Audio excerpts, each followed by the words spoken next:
Ini tampilan awalnya, tampilan standby-nya, artinya belum ready to jalan gitu. Nah kalau misalnya udah ready kan kita nyalain ya biasa ya. Ini starter, rem. Nah dia udah langsung mode ready. Oke. Nah artinya di sini juga speedometernya unik nih bro. Dia ada di sini ada power, ada charge.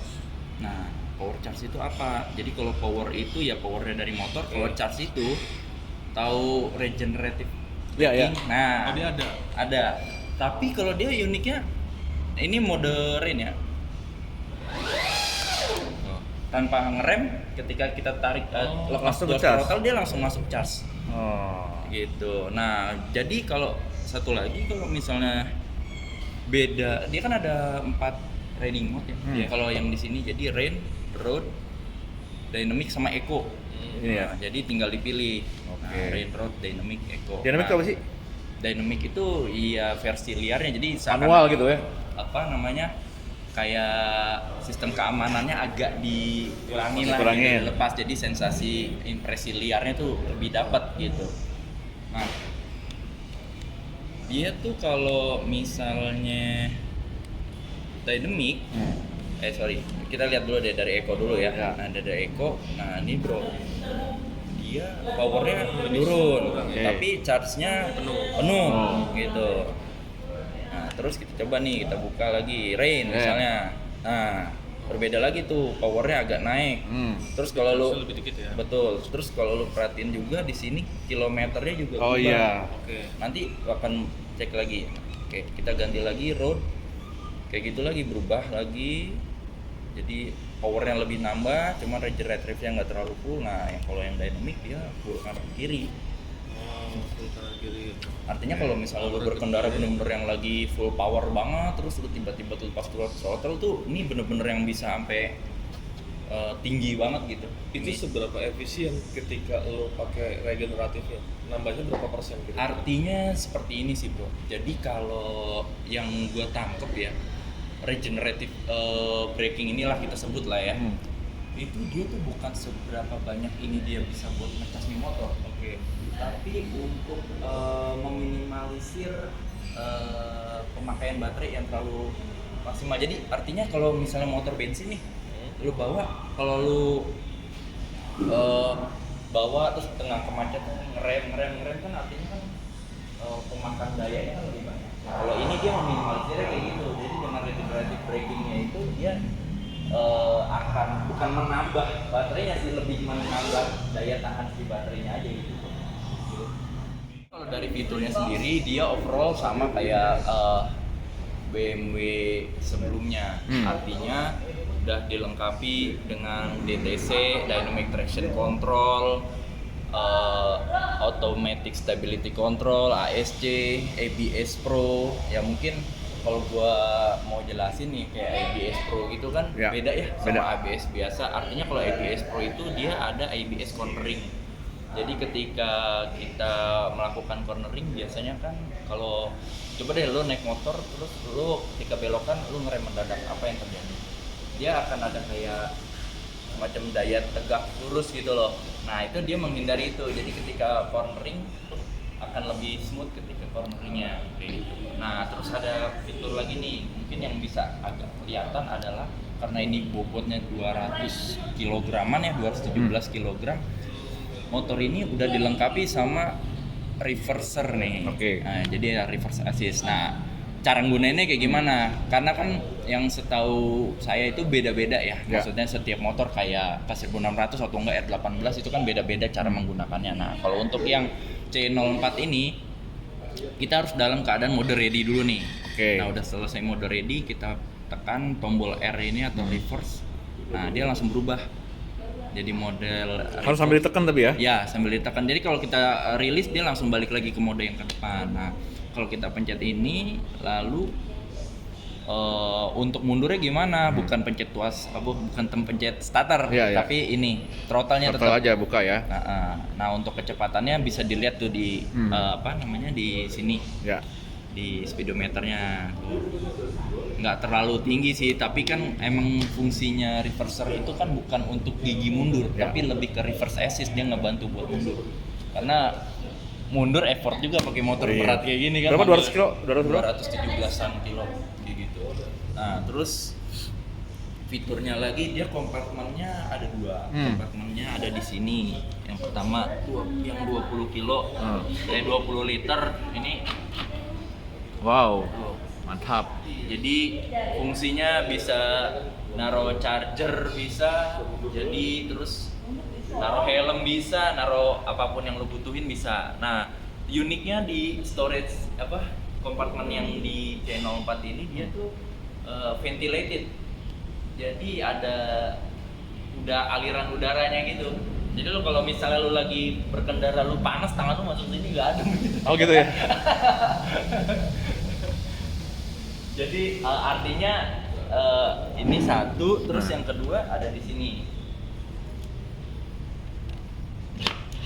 Nah ini juga udah dilengkapi sama slot Type C. Type C. Artinya kalau misalnya mau HP mau sambil ngecas bisa di sini, dan di sini ada ventilated storage. Apalagi misalnya naruh handphone di situ kan panas ya, khawatirnya gitu. Nah ini ada ventilated storage, jadi overall akan aman buat naruh barang-barang yang sejenisnya kayak gampang panas. Apalagi? Ini? Nah ini kalau ini buat charge-nya. Coba- Kalau charge-nya sendiri dia sih tanpa tombol lock ya. Jadi kalau misalnya pada saat mati juga bisa dibuka. Oh. Nah ini charge-nya modelnya kayak gini. Nah kalau dia udah pada saat model ngecas, kuncinya jauh, itu nggak bakalan bisa dicabut tuh casannya. Oh gitu? Iya, jadi dia akan nge-lock sendiri, kecuali nanti kalau pada dekat. Sampai berapa lama, berapa jauh itunya? Nggak terlalu jauh sih, dia jarak 3 meter, 2 meter harusnya sih udah nge-lock sih. Jadi bakalan aman. Jadi kalau kita parkir di daerah, maksudnya kawasan yang terbuka gitu ya, mau sambil ngecas juga insya Allah bakalan aman. Jadi motor ini bakalan nyangkut di chargingnya itu, nggak bakalan lepas kalau nggak ada kuncinya. Oh gitu? Iya, Kalau nggak ada kunci nggak bisa lepas? nggak bisa. Berarti kunci harus deketin? Harus dekat baru bisa Terus rilis charging kabelnya itu. Ketika baterai penuh ada notif nggak? Iya, ini kan di sini ada persentasenya. Jadi kalau misalnya di sini langsung Mau dilihat aja. harusnya sih dengan ini kan baterai dengan teknologi tinggi yang sama kayak BMW iX ya. Maksudnya teknologi begitu dia bakalan memutus sih. Oh. Jadi ketika Jadi dia walaupun penuh nggak bakal ngisi? dia nggak akan ngisi lagi, dia akan mutus dari daya isinya gitu. Kalau ini apa? Suspensi dan sebagainya, fiturnya apa aja nih? Nah kalau suspensi dia kan masih suspensinya yang bukan pakai dynamic SH. Ya. Bentuknya nih sekarang kita Ya. lihat. Ini dia desainnya panjang gini juga punya Maksud? ya. Ya. Maksudnya kan kenapa kayak gitu loh. Nah untuk baterainya sendiri dia ada di bawah sini nih. Oke. Ini dia baterai panjangnya kayak gini. Untuk desain ini juga untuk mencukupi seberapa jauh baterainya itu bisa dibawa jalan gitu, kapasitas baterai. Karena kan kalau semakin kecil berarti kapasitas baterainya makin kecil gitu kan, masuk akal gitu. Nah terus satu itu yang kedua dia kursinya nih lucu ya kursinya. Yeah. Maksudnya lurus flat gitu, ini maksudnya juga ada maksudnya. Jadi kalau dari BMW sendiri dengan kursi kayak gini, customer atau klien itu nggak perlu gonta-ganti kursi semisal tingginya nggak cukup gitu. Jadi ini maksudnya biar semua market kejangkau. Contoh market Asia dengan tinggi 800, gua rasa sih udah cukup lah ya. Gua aja nih udah di standar berapa, standar tengah, masih bisa ini, apalagi ini kan. Nah terus kalau misalnya masih belum nyampe, dia bisa agak maju ke depan. Terus kalau misalnya dia agak tinggi, mundur ke belakang.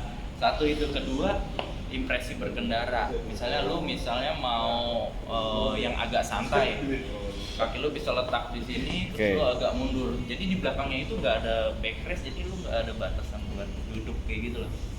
Nah terus kalau ketika lu mau impresi yang agak wild gitu, ya udah lu tapak sini terus duduk agak maju agak nunduk gitu kan bisa. Jadi desain yang flat kayak gini juga bukan main-main maksudnya di BMW. Nah ini baru ya, BMW baru bikin desain kayak gini? Baru untuk yang ini. Nah terus kalau misalnya modelnya yang long ini ya pasti untuk dari segi berkendara juga lebih stabil kan kalau misalnya sasis lebih panjang gitu, wheelbase-nya kalau nggak salah 1600-an. 1600 nih. 1600. Ini sekelas motor apa ya kalau ini? Sama 18 kali ya. Maksudnya kayak motor-motor cruiser juga segini Iya. panjang banget sebenarnya. Nah terus kalau untuk lampunya sendiri, sorry kita lupa nih, kalau lampunya dia udah apa yang adaptive headlight. Jadi artinya itu ketika kita berkendara kan misalnya belok nih, kadang lu ngerasa nggak sih lampunya itu nggak langsung menyoroti pas di belok. Iya. Nah kalau motor ini dia udah dilengkapi dengan adaptive headlight. Artinya ketika lu belok, bagian cahaya yang nggak terpapar cahaya akan terpapar cahaya kayak gitu. Jadi ketika lu belok nggak akan takut ada obstacle tiba-tiba di setelah belokan kayak gitu. Nah itu ada 3 faktor yang mempengaruhinya. Pertama, angle-nya harus 10 derajat minimal, terus kecepatan minimal 10 km per jam, sama harus gelap. Jadi antara 3 itu harus ada. Kalau nggak ada dia nggak akan aktif ini adaptive headlight. Cuman 3 itu doang? 3 parameter itu. 3 parameter ya? Kayak gitu. Terus sisanya sih overall sama sih kayak ini yang sebelumnya. Cuman sih kalau gue lihat dari sini, lu dengan lihat motor ini lu kayak udah ngeliat 100 tahun ke depan tuh bakalan bagaimana gitu motor-motor di dunia kayak gitu, dengan apa benchmarknya ya biasa ya. BMW itu nggak mau nunggu gitu, nggak mau nunggu yang lain, dia bakalan bikin benchmarknya sendiri terus sama bikin trennya sendiri